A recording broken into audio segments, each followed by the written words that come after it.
একদিন মায়ার নবী মুহাম্মদ সাল্লাল্লাহু আলাইহি সাল্লাম জঙ্গলের পাশ দিয়ে হেঁটে যাচ্ছিলেন। তখন নবীজি দেখতে পেলেন এক ইহুদি একটি হরিণকে বেঁধে রেখেছে। হরিণটি দয়ার নবী মুহাম্মদ সাল্লাল্লাহু আলাইহি সাল্লামকে দেখার পর সাথে সাথে বলে উঠল, ইয়া রাসূলুল্লাহ, ইয়া হাবিবুল্লাহ, আজ সকালে আমি আমার বাচ্চাদেরকে বাসায় রেখে খাবার অন্বেষণের জন্য বের হয়েছিলাম।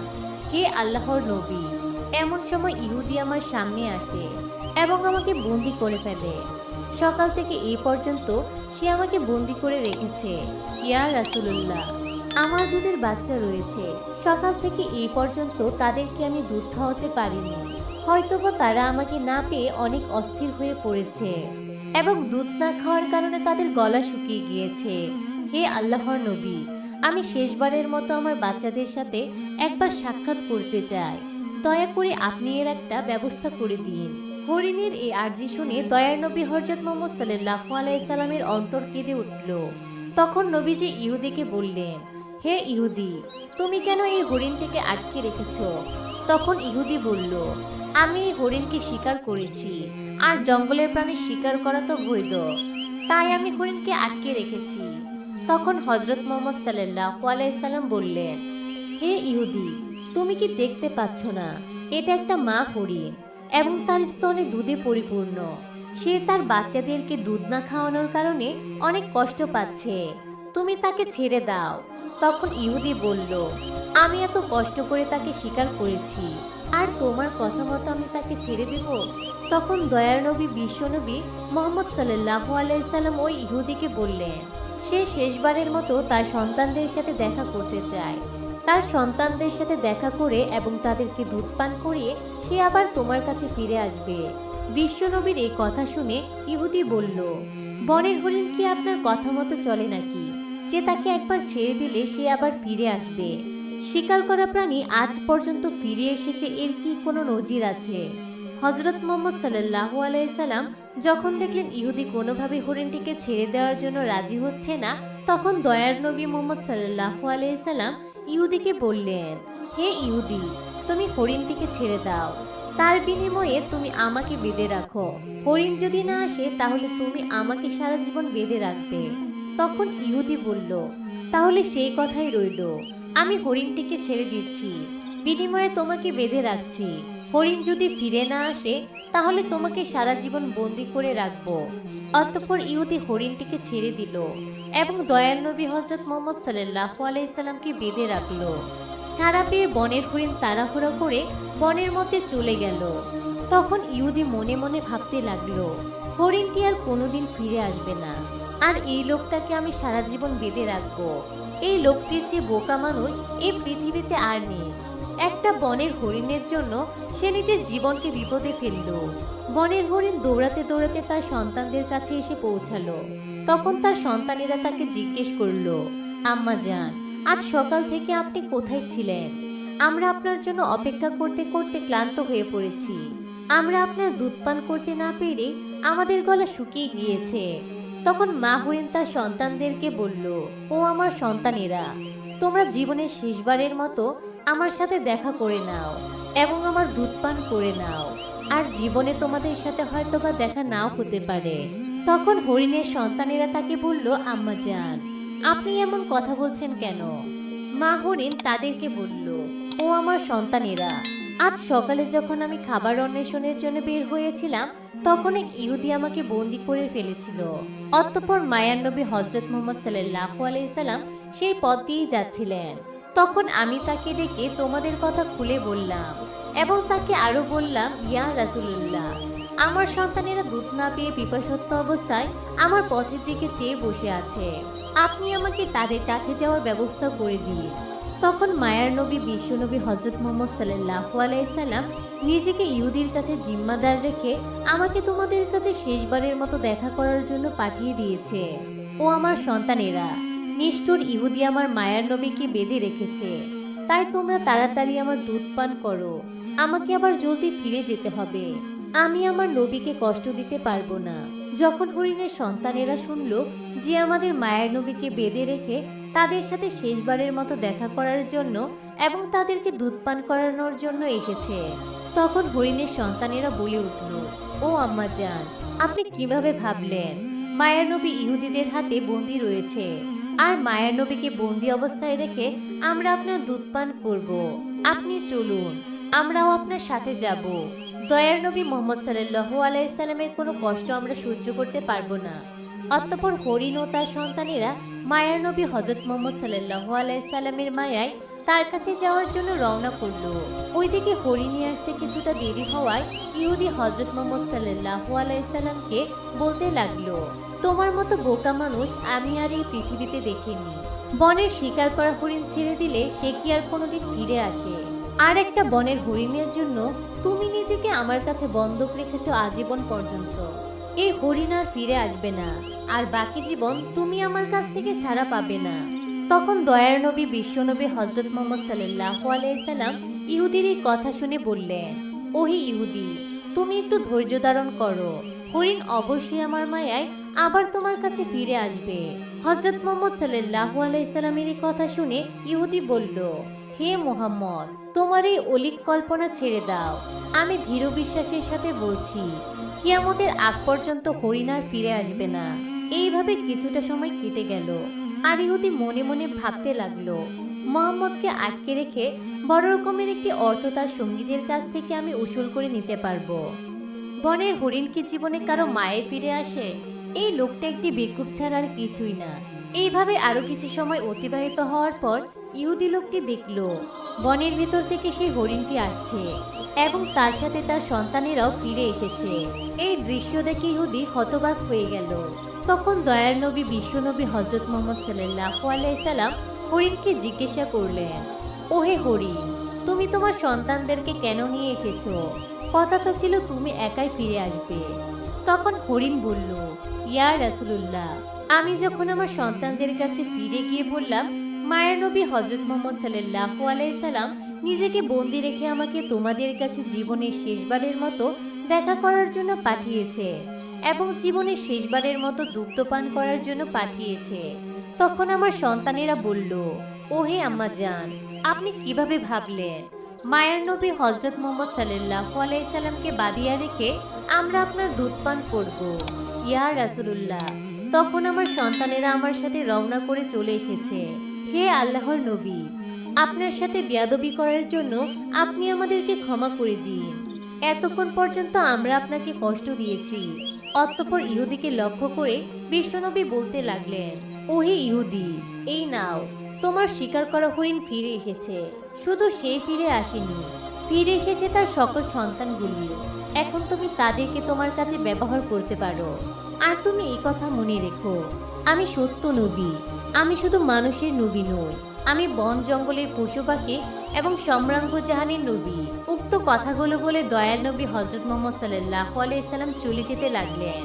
তখন ইহুদি পিছন থেকে দয়ার নবীকে ডাক দিয়ে বললেন, ইয়া রাসূলুল্লাহ, ইয়া হাবিবুল্লাহ, বনের হরিণ যার মায়ায় ফিরে আসে আমি বুঝতে পেরেছি তিনি আল্লাহর নবী ছাড়া আর কেউই নয়। হে আল্লাহর রাসূল, আমাকে আপনি আপনার হাতে হাতে রেখে কালেমা পড়ে মুসলমান করিয়ে দিন। আর এই হরিণের আমার কোনো দরকার নেই। আপনি আমাকে আপনার চরণ তলে রেখে আপনার গোলামি করার সুযোগ দিন। অতঃপর হযরত মুহাম্মদ সাল্লাল্লাহু আলাইহি সাল্লামের হাতে হাত রেখে সেই ইহুদি মুসলমান হয়ে গেল। সুবহানাল্লাহ। একদিন রাসূল সাল্লাল্লাহু আলাইহি সাল্লাম কয়েকজন সাহাবীদেরকে নিয়ে কোথাও যাচ্ছিলেন। তখন এক বেদুইন লোক নবীজির কাছে এসে বলল, তুমি যদি সত্য নবী হও তাহলে প্রমাণ দাও আর আদেশ করো ওই গাছকে যেন তোমার কাছে এসে দাঁড়ায়। তখন রাসূল সাল্লাল্লাহু আলাইহি সাল্লাম মৃদু হেসে বেদুইনকে বললেন, তুমি যদি দেখো গাছটি আমার ডাকে সাড়া দিচ্ছে তখন কি তুমি ঈমান আনবে? বেদুইন বলল, হ্যাঁ। নবীজি তখন গাছটির দিকে ইশারা করলেন। সাথে সাথে মাটি কাঁপতে লাগলো। গাছটি তার শিকড় উপড়ে নিয়ে নবীজির দিকে ছুটে আসতে লাগলো। গাছ এসে দাঁড়ালো নবীজির সামনে আর বলতে লাগলো, আশহাদু আল্লা ইলাহা ইল্লাল্লাহ ওয়া আশহাদু আন্না মুহাম্মাদান রাসূলুল্লাহ। এই ঘটনা দেখে আশপাশের মানুষ বিস্ময়ের সাথে তাকিয়ে রইল। তারপর নবীজি আবার গাছটিকে নির্দেশ দিলেন, তুমি ফিরে যাও যেখানে তুমি ছিলে। গাছটি পুনরায় সেই জায়গায় চলে গেল যেখানে সে ছিল, আর ঠিক আগের মতোই মাটিতে বসে গেল। একদিন রাসূল সাল্লাল্লাহু আলাইহি সাল্লাম প্রায় 1400 সাহাবীকে নিয়ে উমরার পালনের উদ্দেশ্যে মদিনা থেকে মক্কার দিকে রওনা হন। তারা যখন মক্কার কাছে চলে আসলো তখন মক্কার কুরাইশরা তাদের মক্কায় ঢুকতে বাধা দিল। তখন নবীজি সাহাবীদেরকে নিয়ে হুদাইবিয়া নামক স্থানে অবস্থান নেন। সেখানে অবস্থানরত সময়ে পানির প্রচণ্ড সংকট দেখা দেয়। এক চুমুক পানির জন্য হাহাকার লেগে গিয়েছিল। সাহাবাদের এমন অবস্থা হয়েছিল যে পিপাসাতুর কারণে কেউ কেউ মৃত্যুর আশঙ্কা করছিল, কিন্তু তাদের কাছে ছিল একটি মাত্র ছোট পানির পাত্র, যা দিয়ে সবাইকে একেবারে দেওয়া অসম্ভব। এসব থেকে নবীজি জিজ্ঞাসা করলেন, পানি কোথায়? সাহাবারা তখন একটি অর্ধেক পানি ভর্তি পাত্র এগিয়ে দিলেন। রাসূল সাল্লাল্লাহু আলাইহি সাল্লাম পাত্রটি হাতে নিয়ে দোয়া করলেন, আল্লাহুম্মা সাকিনা, হে আল্লাহ আমাদের পানি পান করাও। তারপর আঙুলগুলো পাত্রের পানিতে ডুবালেন। সাথে সাথে নবীজির হাতের আঙুলের ফাঁক থেকে 12টি স্বচ্ছ ঝর্ণা বের হচ্ছে। পাত্রটি মুহূর্তে উপচে পড়তে লাগলো। পানি এতটাই প্রবাহিত হচ্ছিল যে সাহাবারা চিৎকার দিয়ে উঠলেন, ইয়া রাসূলুল্লাহ, থামুন, পানি নষ্ট হচ্ছে। সাহাবারা তৃষ্ণা মিটিয়ে পানি পান করলেন, অজু করলেন, এমনকি পাত্রগুলো ভর্তি করে রিজার্ভ রাখলেন। সেই সাথে ঘোড়া উট পর্যাপ্ত পানি পেল। রাসূল সাল্লাল্লাহু আলাইহি সাল্লাম হুজুর মিরকাত নামক একটি অভিযানে ছিলেন। তিনি একটি গাছের নিচে বিশ্রাম নিচ্ছিলেন। রাসূলের তরবারি গাছের সাথে হেলানো ছিল। এমন সময় এক কাফের ব্যক্তি তীব্রভাবে ধেয়ে আসতে শুরু করলো। এসে নবীজির তরবারি তুলে নিয়ে নবীজির উপর দাঁড়ালো। সে মুহূর্তটির মধ্যে মনে হয় সময় যেন থেমে গেছে, আশেপাশে কেউ নেই। সে গর্জে উঠে বলে, হে মুহাম্মদ, এবার বলো, এখন তোমাকে কে রক্ষা করবে? রাসূল সাল্লাল্লাহু আলাইহি ওয়াসাল্লাম তার চোখের দিকে শান্তভাবে তাকিয়ে থাকেন। ভয়ের ছায়াটা পর্যন্ত নবীজির চেহারায় ছিল না। তিনি শুধু একটি বাক্য বললেন, আল্লাহই আমাকে রক্ষা করবে। হঠাৎ আলোকিত কিছু ঘটে গেল। সেই কাফের সৈনিক যেন কালো অদৃশ্য শক্তির ধারা কেঁপে উঠে। তার হাত থেকে তলোয়ার মাটিতে পড়ে গেল। শরীরটা কেঁপে উঠল। রাসূল সাল্লাল্লাহু আলাইহি সাল্লাম সেই তরবারি মাটির উপর থেকে তুলে নেন। এবার তিনি তাকেই প্রশ্ন করেন, এখন বলো, তোমাকে কে রক্ষা করবে? কাফিরটি হতবাক হয়ে গেল। তার মুখে কোনো উত্তর নেই, যেন ভাষা হারিয়ে ফেলেছে সে। চোখে শুধু বিস্ময় আর লজ্জা। কিন্তু নবীজি সাল্লাল্লাহু আলাইহি সাল্লাম তাকে হত্যা করেন না, বরং তাকে ক্ষমা করে দেন। এই ঘটনা শুধু একটি তলোয়ার ফেলার গল্প নয়, এটা সেই মুহূর্ত যেখানে একজন কাফের সৈনিক জীবনের সবচেয়ে বড় শিক্ষা পায়। আরেকটি ঘটনা, খাইবার বিজয়ের পর মুসলিম বাহিনী তখন বিশ্রাম নিচ্ছে। সেই মুহূর্তে হঠাৎ এক ইহুদি নারী, যার নাম ছিল জয়নব বিনতে হারিস। সে ছিল একজন নিহত ইহুদি নেতার আত্মীয়। আর সেই মহিলা আত্মীয়তার আয়োজন করে নবীজি সাল্লাল্লাহু আলাইহি সাল্লামকে কেন্দ্র করে। সেই মহিলা নবীজিকে একটি ভুনা করা ছাগলের মাংস পরিবেশন করে, কিন্তু নবীজি সাল্লাল্লাহু আলাইহি সাল্লাম খাবারটির এক টুকরো মুখে তুললেন। তারপরেই তিনি থেমে গেলেন। তার চেহারায় ভেসে উঠল এক অস্বাভাবিক চিন্তার ছাপ। তিনি বললেন, এই খাবার আমাকে জানিয়ে দিয়েছে যে এর মধ্যে বিষ আছে। তিনি সাথে সাথে খাওয়া বন্ধ করেন। পরবর্তীতে নারীটিকে ডেকে আনা হয় বিচারের জন্য। মহিলাটি বিন্দুমাত্র অস্বীকার করেননি। তিনি বলেন, আমি ভেবেছিলাম তুমি যদি সত্য নবী হও তাহলে বিষ তোমার কোনো ক্ষতি করতে পারবে না, আর যদি না হও তাহলে তুমি মারা যাবে। নবীজি সাল্লাল্লাহু আলাইহি সাল্লাম তখন শুধু বললেন, আল্লাহ আমার জান বাঁচিয়েছেন। সাহাবারা চাইলেন তাকে হত্যা করা হোক, কিন্তু নবীজি তাকে ক্ষমা করে দেন। কিন্তু সাহাবী বাশার ইবনুল বারা রাহমাতুল্লাহি আলাইহি, যিনি নবীজির সাথে খাবার খেয়েছিলেন, তিনি এর আগে একাধিক কামড় খেয়ে ফেলেছিল। তাই দ্রুত তার শরীর বৃষ্কে আক্রান্ত হয় এবং কিছুদিন পর তিনি শহীদ হন। তাই পরবর্তীতে যেহেতু সাহাবী শহীদ হন, তখন কিসাসের নীতির ভিত্তিতে তাকে শাস্তি দেওয়া হয়। একদিন মহানবী সাল্লাল্লাহু আলাইহি সাল্লাম সাহাবীদের মাঝে বসেছিলেন। এক বেদুইন বৃদ্ধ এসে বলল, তোমার রব যদি এত বড় হয় তবে এক্ষুনি বৃষ্টি নামাও। তখন আরবের আকাশ চিরকাল শুকনো, দীর্ঘদিন কোনো বৃষ্টি নেই। সাহাবীরা হতবাক। নবীজি সাল্লাল্লাহু আলাইহি সাল্লাম তখন মসজিদে উঠে দাঁড়ালেন, দুই হাত তুললেন এবং বললেন, হে আল্লাহ, আমাদের পানি দান করো, আমাদের সাহায্য করো। মুহূর্তের মধ্যে আকাশ থেকে বৃষ্টি হতে শুরু করলো। আকাশে কালো মেঘে ঢাকা গেল, বজ্রধ্বনি, বিদ্যুৎ, এরপরে মুষলধারে বৃষ্টি। শহরের রাস্তায় পানি জমে গেল। কাদামাটিতে রাস্তা দিয়ে হাঁটার জোর থাকলো না। সপ্তাহ জুড়ে থামলো না সেই বৃষ্টি। আবার সেই বেদুইন এসে একদিন বলল, ইয়া রাসূলুল্লাহ, বৃষ্টি বেশি হয়ে যাচ্ছে, আমাদের রক্ষা করেন, আল্লাহ তাআলার কাছেও প্রার্থনা করুন। রাসূল সাল্লাল্লাহু আলাইহি সাল্লাম তখন বললেন, হে আল্লাহ, চারপাশে বর্ষণ দাও, আমাদের উপর নয়। সাথে সাথে মেঘ সরে গেল। শহরের চারপাশে বৃষ্টি চলল, আর পুরোটি শহর শুষ্ক হয়ে গেল। এমন অলৌকিকভাবে দোয়া কবুল হওয়া ছিল তার নিয়মিত ঘটনা, যেন আকাশও তার ইশারায় পরিচালিত হতো। একবার এক সাহাবী নবীজির কাছে এসে বললেন, ইয়া রাসূলুল্লাহ, আমার একটিমাত্র উট, অথচ আজ কয়েকদিন যাবৎ অসুস্থ। সে কাঁদছে, কোনো কিছু খাচ্ছে না, হাঁটাছাড়া করে না, এমনকি সারাক্ষণ খালি শুয়ে থাকে। আমি খুবই চিন্তায় আছি। নবীজি সাল্লাল্লাহু আলাইহি সাল্লাম তখন বললেন, তুমি আমাকে নিয়ে চলো সেই উটটির কাছে, আমি ওর সাথে দেখা করব। সাহাবী রাদিয়াল্লাহু তাআলা আনহুর চোখে পানি চলে এলো। নবীজির দয়া দেখে সে অভিভূত হয়ে যায়। নবীজি সাল্লাল্লাহু আলাইহি সাল্লাম হাঁটতে হাঁটতে পৌঁছে গেলেন সেই সাহাবীর খামারে। দূর থেকে দেখা গেল সেই উটটি এক কোণে চুপচাপ দাঁড়িয়ে আছে, চোখে পানি কাজ ঝুলে পড়েছে, মুখ নামানো, চারপাশে লোকজন দাঁড়িয়ে, সবার চোখে বিস্ময়। এমন দৃশ্য কেউ কখনো দেখেনি। নবীজির সামনের দিকে এগিয়ে গেলেন। হঠাৎ উটটি নবীজিকে দেখে নিজের জায়গা থেকে দাঁড়িয়ে উঠল, যেন কাঁদতে কাঁদতে স্বজনকে ফিরে পেল। তার মুখ দিয়ে একটি অদ্ভুত আওয়াজ বের হলো, যেন কিছু বলতে চাচ্ছে উটটি। তারপর সে নবীজি সাল্লাল্লাহু আলাইহি সাল্লামের দিকে এগিয়ে এলো, ধারা নামিয়ে দিল পায়ের কাছে, যেন সে জানে এই মানুষটি কারো মতো নয়। নবীজি সাল্লাল্লাহু আলাইহি সাল্লাম তখন বললেন, তোমার উটটি তোমার উপর অভিযোগ করেছে। সে বলল, তুমি তাকে খাওয়াও না, বেশি বোঝা বহন করাও, বিশ্রাম দাও না। উপস্থিত সবাই হতবাক হয়ে গেল। উট কথা বলছে, এই যেন এক বিস্ময়কর বিষয়। উট নবীজির কাছে কাঁদতে কাঁদতে অভিযোগ করছে। এমন দৃশ্য কেউ কল্পনাও করতে পারেনি। এরপর নবীজি সাল্লাল্লাহু আলাইহি সাল্লাম উটটির মাথায় হাত বুলিয়ে দিলেন, বললেন, তুমি এখন ভালো থাকবে, তোমার মালিক তোমার যত্ন নেবে। সেই উটটি নবীজির দিকে চেয়ে রইল অনেকক্ষণ।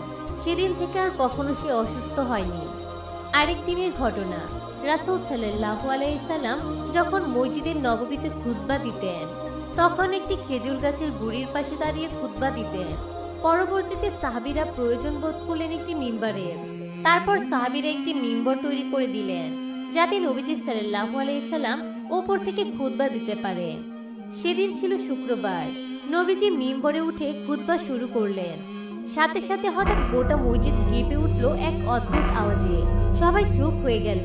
কে যেন কান্না করছে, কিন্তু তা মানুষের কান্না নয়, বরং বুক ফাটা আর্তনাদ, যেন এক সন্তানহারা মায়ের কান্না। সাহাবীরা তাকিয়ে দেখলো সেই পুরনো খেজুর গাছটি কান্না করছে, গাছের কাণ্ড কাঁপছে। কান্নার শব্দে বাতাস ভারী হয়ে উঠেছে। নবীজি সাল্লাল্লাহু আলাইহি সাল্লাম তাদেরকে মিম্বার থেকে নামলেন। তিনি এগিয়ে গেলেন গাছটির দিকে, তাকে জড়িয়ে ধরলেন। ঠিক তখন ওই গাছটি চুপ হয়ে গেল, এক শিশুর মতো শান্ত হয়ে গেল। নবীজি সাল্লাল্লাহু আলাইহি সাল্লাম তার গায়ে হাত রেখে বললেন, তুমি কাঁদছো কারণ তুমি আমার কথা আর শুনতে পাচ্ছ না, তুমি আমার কাছাকাছি থাকতে চাইছো। সাহাবী রাদিয়াল্লাহু তাআলা আনহুদের চোখে পানি চলে এলো। কেউ জানতো না একটি গাছও নবীজির সান্নিধ্য হারালে কাঁদে। সেদিন থেকে মানুষ জানলো রাসূল সাল্লাল্লাহু আলাইহি সাল্লাম শুধু প্রাণীদের নয়, গাছপালাকেও ভালোবাসতেন, আর তারাও তাকে গভীরভাবে ভালোবাসতো। একবার খন্দকের যুদ্ধের সময় পুরো মদিনা ছিল শত্রু দ্বারা ঘেরাও করা। সাহাবীরা ছিলেন ক্ষুধার্ত, ক্লান্ত প্রায়, কিছুই খাওয়ার মতো ছিল না। এমনকি কারো পিঠে পাথর বাঁধা, যেন ক্ষুধা কিছুটা কম অনুভব হয়।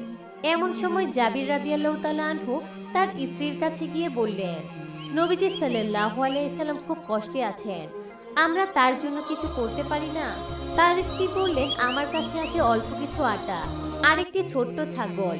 তুমি যদি নবীজিকে কিছু বলতে চাও বলো, তবে খাবার অনুযায়ী বলো। জাবির রাদিয়াল্লাহু তাআলা আনহু গিয়ে নবীজিকে খুব নিচু স্বরে বললেন, ইয়া রাসূলুল্লাহ, কিছু খাবার আছে, আপনি চাইলে আসতে পারেন। নবীজি সাল্লাল্লাহু আলাইহি সাল্লামের মুখে হাসি ফুটল। তিনি দাঁড়িয়ে বললেন, ওহে খন্দকের সকল সৈনিক, জাবির আমাদের দাওয়াত করেছে। জাবির রাদিয়াল্লাহু তাআলা আনহু হতবাক হয়ে গেলেন, মনে মনে ভয় পাচ্ছিলেন। এত খাদ্য কোথায় পাবেন, এত মানুষের খাদ্য তিনি কোথায় পাবেন? কিন্তু নবীজি সাল্লাল্লাহু আলাইহি সাল্লাম আশ্বস্ত করে বললেন, তুমি হাড়ি তোলো না, আমি আসছি। তিনি এসে নিজের হাতে দোয়া করলেন। এরপর সাহাবীরা একে একে খেতে শুরু করলো। 100, 200, 300 এবং 400, কেউ থামে না। অথচ খাবার শেষ হয় না, হাড়ির খাবার কমছে না। জাবির রাদিয়াল্লাহু তাআলা আনহু ও তার স্ত্রী চুপচাপ দাঁড়িয়ে সবকিছু পর্যবেক্ষণ করছিলেন। তাদের ঘরে অল্প খাবার থেকে শত শত মানুষ পেট ভরে খাদ্য খেলো। কিন্তু হাড়ি ভরেই থাকলো। এই ঘটনা অলৌকিক মুহূর্ত ছিল। আল্লাহ তাআলার রাসূল সাল্লাল্লাহু আলাইহি সাল্লামের দোয়ার বরকত এতটাই হতে পারে যা ক্ষুধার্ত মানুষকে তৃপ্ত করেছিল। প্রিয় দর্শক, এই ছিল বিশ্বনবীর জীবনের বিশেষ কিছু মজেজা। আল্লাহ রাব্বুল আলামিন আমাদের সবাইকে বিশ্বনবীর জীবন থেকে শিক্ষা গ্রহণ করে আমাদেরকে সোনালী জীবন গঠন করার তৌফিক দান করুন। সকলেই কমেন্ট বক্সে লিখুন আমিন এবং ভিডিওটিতে একটি লাইক দিয়ে দিন। আমাদের চ্যানেলে নতুন হয়ে থাকলে ইসলাম প্রচারের স্বার্থে আমাদের চ্যানেলটি সাবস্ক্রাইব করে আপনার বন্ধু বান্ধবদের মাঝে শেয়ার করতে পারেন। ধন্যবাদ।